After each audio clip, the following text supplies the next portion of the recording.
just like the last problem, we're missing side A.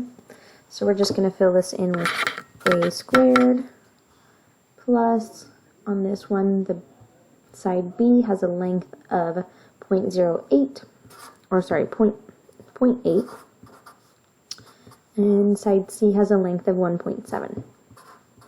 Again, A squared plus B squared equals C squared. C is always our hypotenuse, or our longest side.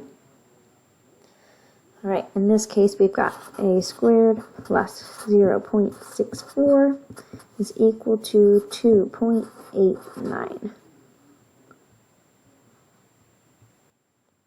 Then we would want to subtract from both sides to make sure our equations remain balanced. And over here we are just left with the A squared. This becomes 0. And over here we have 2.25. Again, if we square root both sides, we're left with A equals 1.5.